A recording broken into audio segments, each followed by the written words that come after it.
So that's full of water. How much do you think it weighs?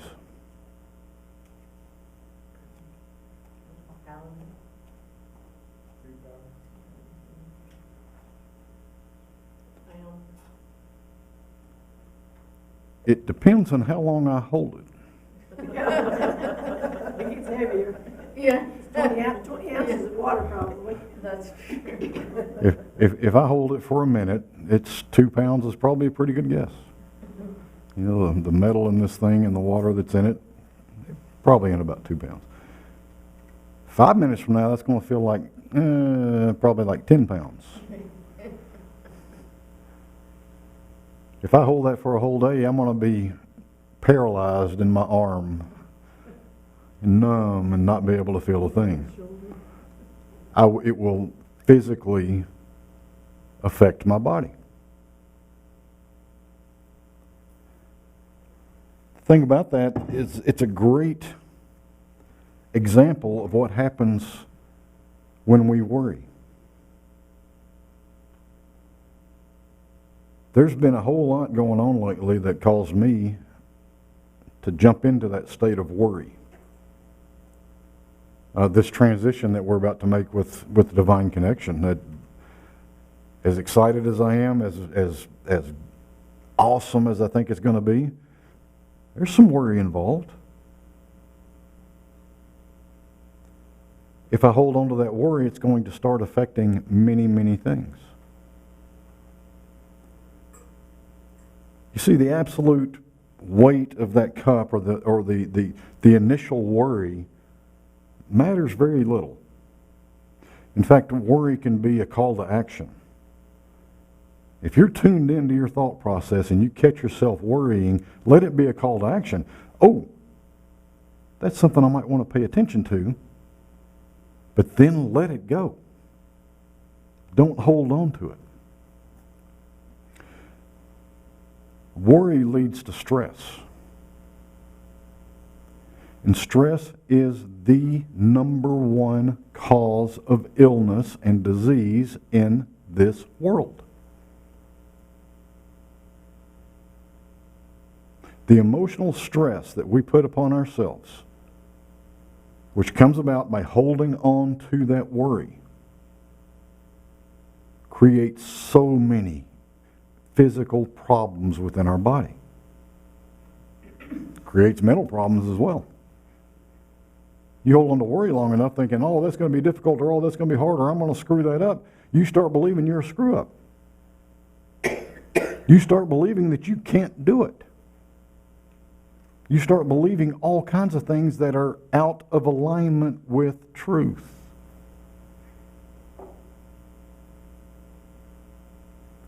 Stresses and worries are a lot like this cup that I just held up here. You worry about it for a little while, not much is going to happen. But you worry about it for a long time, it builds up. It builds up. Worry is the great distractor from our life. Worry distracts us from getting anything done. It distracts us from truth. I looked up the word and went to Webster, and to define worry is this: to feel uneasy or troubled, to work under difficulty or hardship, struggle, to cause to feel anxious, distressed, or troubled, to bother, to annoy. I've dealt with worry enough that it does annoy the poo out of me. I still catch myself doing it, and that's what annoys me. I'm like, I know better. I know better. I shouldn't be doing that. My favorite definition of worry is a waste of imagination. Because that's all that worry is. Worry is us imagining different scenarios about what could happen. Just imagining. If I am focused on what could go wrong, And since my thoughts, which my imagination creates, since my thoughts create, what am I going to create?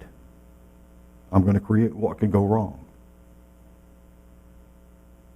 Same is true the other way around. If my imagination takes me to the thoughts of all that could go right, and that's what I focus on, that's what I hold in my thought process, I'm going to create what could go right.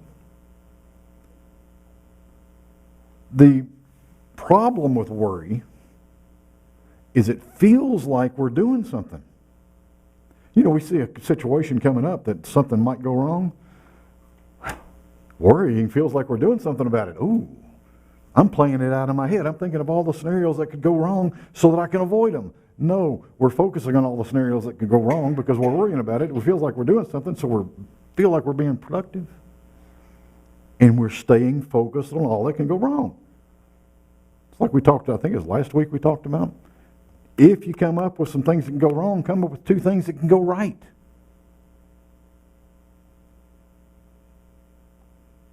Override those worries. They're going to happen. It's human nature. It's human nature. Worry will pop in. Don't let it sink in. We worry about a task that seems overwhelming. This is just an example. We think the worry is going to lead to a solution. I honestly think that sometimes. I have stood on that back porch over there and looked out over those woods many times thinking, yeah, if I sit here and think about this stuff long enough, I'm going to come up with a solution. If I get out of my worry, it will. It'll happen. In reality, what happens is that we stay focused on the chaos, the worry, and that causes anxiety. That causes fear. Fear creates more to worry about, and then we begin that spiral downward. We go even deeper into that chasm of negativity until something happens that breaks us out of that vicious cycle. Usually what happens is we have the realization of that we're worried about. It's like a slap in the face. Oh my God, I just sat here for 3 weeks worrying about this happening, and here it is. How could that have happened? I created it. The more we worry, the more we have to worry about. If we're one of those people who cannot hide our worries, people around us pick up on it, and eventually we even create a worry epidemic. Because I guarantee you, I can get so worried and I can create such an energy about me that one back there starts worrying sometimes. Our dogs have picked up on the worry before. It's not pretty. Worry is an energy. And if left unchecked, it will build and it will create more to worry about. Worry serves no purpose. It merely uses energy to continue. Now, for those of you who like the teaching of the Bible, Matthew chapter 6, verse 27, Jesus asks, "Who of you by worrying can add even 1 hour to your life?"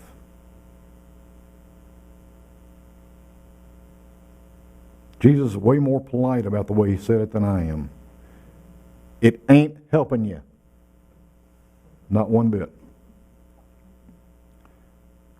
While it's true that worry will not add any time to your life, it's also true that worry will take time away from your life because it leads to stress.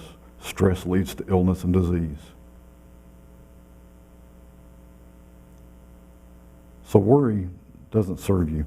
Worry also sends a message to God, to your essence, to your divine connection, that you do not trust it to do the job. Here we've got this energy that is God, that is capable of overcoming every negative situation. This energy that is capable of creating within us the power to manifest that which we desire. This energy that is greater than any negative.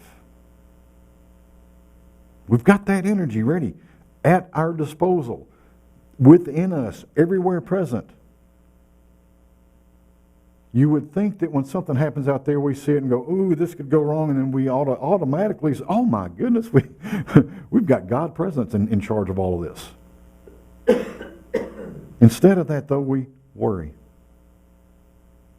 That sends that message, oh God, I know you're not going to take care of this. Or, God, you can't take care of this. I created it, so I got to deal with it by myself.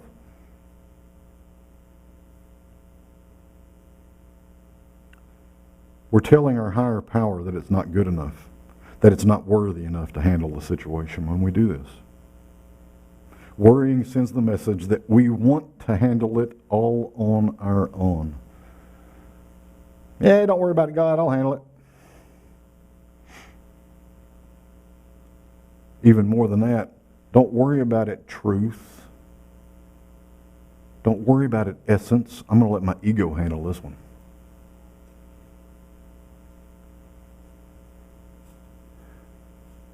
Since I am one with God, since you are one with God, we're really sending all of those messages to our inner self.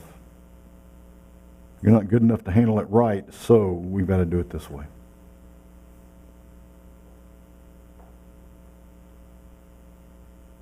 The law of attraction does work. So not only will we be handling all of our problems on our own when we let worry take over, we're going to be attracting more situations. They're going to put us in that place that we feel like we have to worry, that we feel like we have to do it on our own. It's not that God is left. It's not that we are separate from God. It is that with every moment of worry, we're adding bricks to this wall that we're building around our heart that knows the truth. We're blocking ourselves with every moment of worry. We're blocking ourselves even more with knowing the truth that we are not alone. We don't have to handle this on alone. We do have the power within us. We have access to God, presence within us to handle it all.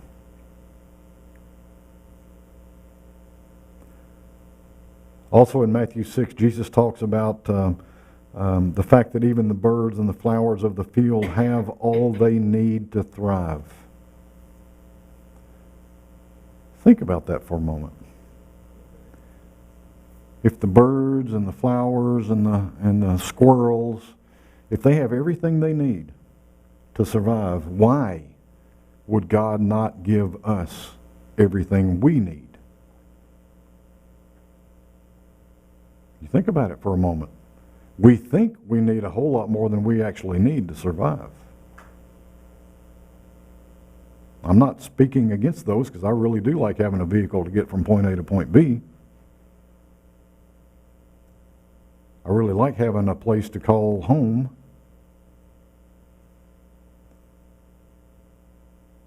But so do the squirrels and the birds. Just mine costs money. I have to start thinking every time I worry about, oh, this might go wrong, I might lose it. What? Do I really need that? How important is this in the grand scheme of things? We need to get our reality in check, our values in check, and realize a lot of what we worry about is really nothing to worry about.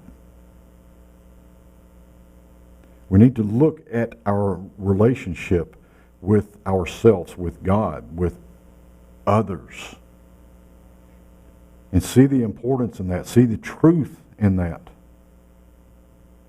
and then re-look at a situation that we might have once been worried about. How different is it going to be? I've started asking myself a question here recently. It's, how important is that really? And I'm saying this to myself about, well, during this move, there's a whole lot of material things that, do I let this go? Do I hang on to this? Well, how important is it really? I'm saying it about relationships. I'm saying it about things I see on the news. I'm saying it about everything that pops up that I catch myself tempted to worry. The news is one of the biggest things lately. It's very easy to watch it and get very upset. It's like, how important is it for me to be upset about this? If it's important enough, maybe I need to get off my hind end and go do something about it. If it's not that important, then I need to let that go and turn my focus somewhere else.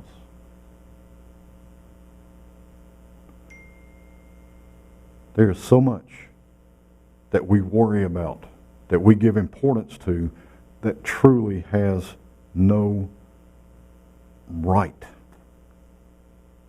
to be important in our lives. Worry basically just weighs us down. It hurts. It hurts us. It eventually paralyzes us. We get stuck. And we can find very little way out in many cases.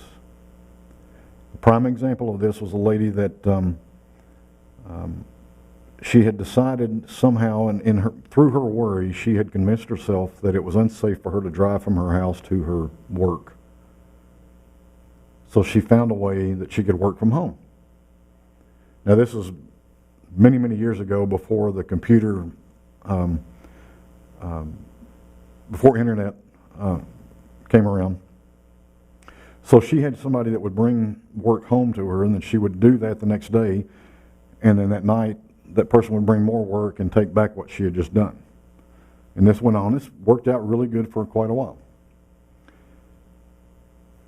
This lady then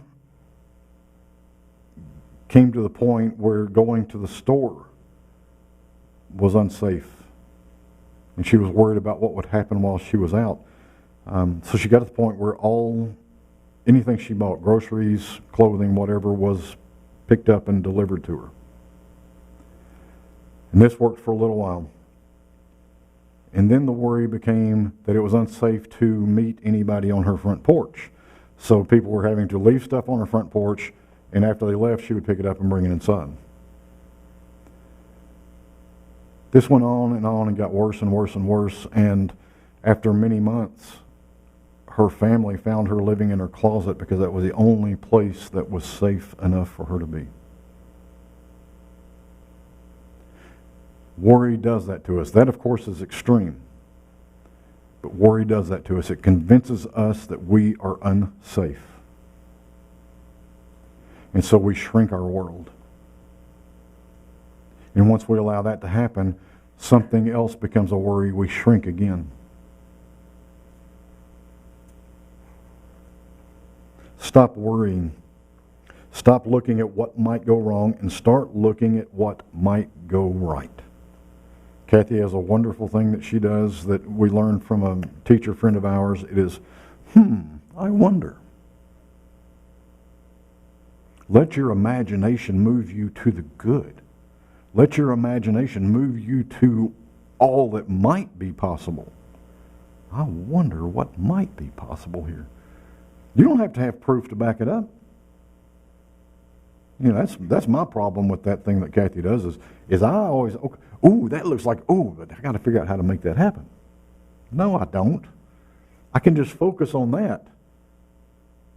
And then I'll either come up with a great way of doing it or something better will come along.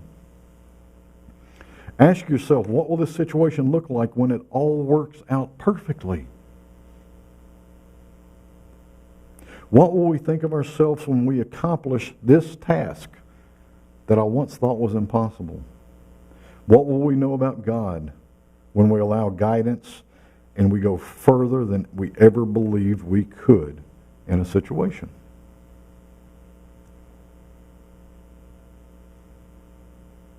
There is no situation, thing, or person worthy of worry. All is good when we choose to see truth. So pay attention.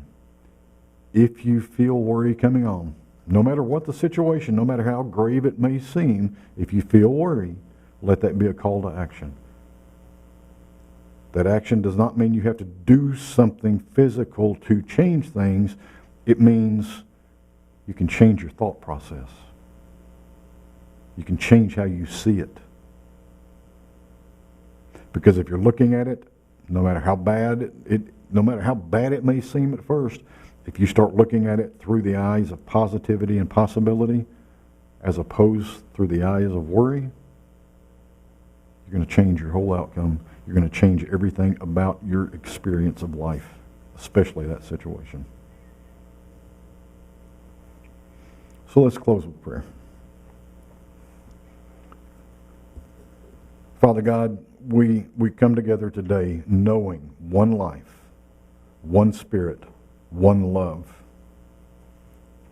We know God is everywhere present in and through all things. We sense the presence of this Spirit everywhere we look.